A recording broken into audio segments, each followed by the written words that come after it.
Hey everybody, Sharon here from VidGamiac.com. Here we are today back in Texas Chainsaw Massacre, going for the Saw is Family. This is to reach maximum family bond in a game and then keep it there for the entirety of said game. This one's going to best be done in a private game. You are going to need to be on the family side for this one, so make sure you get into it.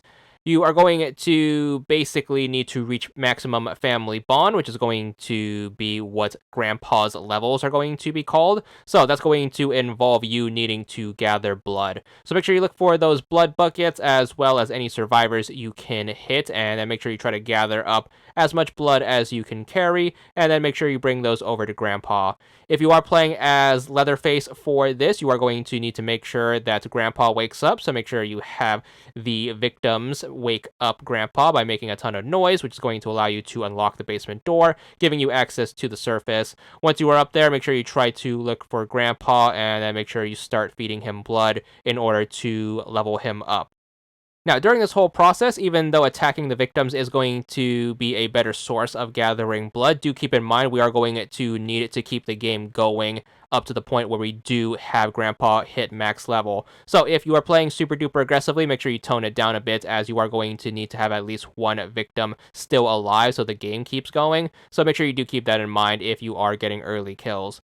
Once you do have access to Grandpa, make sure you head over his way. Again, you can find him by hitting up on the D-pad to use your little scanning ability. Make sure you hold X to feed him. You're going to drop off all of the blood you are currently carrying, and that's going to start leveling him up. You can see his levels just above your blood vial right there in the bottom right part of the HUD. So your goal is to basically get him to level 5, which is going to be max level, which is going to take a ton of blood. So if you happen to be thin on victims, you're going to need to rely on those blood buckets. Make sure you run around the map, look for the blood buckets, and then start collecting those blood bits, and then make sure you bring them back to Grandpa. If you want to save yourself a bit of walking, you can basically stockpile up to 81 things of blood, and then once that's full, you can head back Grandpa's way, and then make sure you feed him. This whole process is going to take a while, especially if you are doing this solo, so I do recommend you try to get a group together so you can kind of split up the task with gathering blood. If you are having trouble finding where the blood buckets are, you can always use up on the D-pad to use your scan ability, and that's going to basically outline where they are, and then you can go up to them and then collect to your heart's content. Make sure you are making frequent stops over by Grandpa, especially if you're doing this in a legitimate game for whatever reason, as the survivors can always attack Grandpa, which is going to slow the process down significantly. So as you are feeding Grandpa, his rank is going to increase. Every time his rank increases, he's going to have his ability last longer. Basically, every now and again, he's going to roar when he wakes up, and when he does roar, it's going to ping all of the survivors who are currently moving on the map, and it's going to outline them in yellow. So if you are playing a legitimate game, this is going to be how you would normally find survivors. However, for the sake of this particular achievement, our goal is to try to keep the game going as long as possible. So I'm going to recommend that you try to leave at least one survivor alive, and then just make sure you have them hide somewhere safe if you are boosting this, while everyone on the family side is working on gathering blood.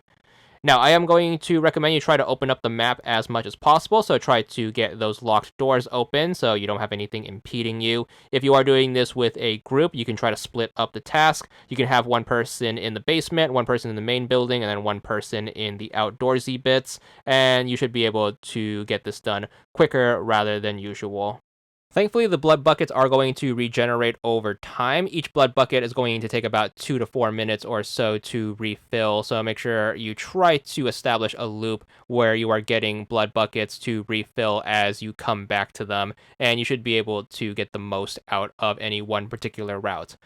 Nonetheless, Grandpa's going to have 5 levels to his upgrade path. Once you get him to max level, which is going to be level 5, you should get the indication that Grandpa's power is at maximum, and that's pretty much going to always highlight any survivor in yellow for the rest of the game. Now, the other part of this achievement is you need to make sure you keep him at max level for the rest of the game, so make sure no survivors touch Grandpa. So if you're doing this in a legit game, you are going to have to keep him protected while you try to finish up the game. You do not need to win the game necessarily, you just need to have the game end after he hits max level, so that can either be you finishing off the rest of the survivors or having the survivors escape. As long as he stays level 5 by the time you hit the end screen of the game, that's going to be what counts. Once you manage to pull it off, you should be good for the achievement. 10 gamer score for this one. And that's all there is to it.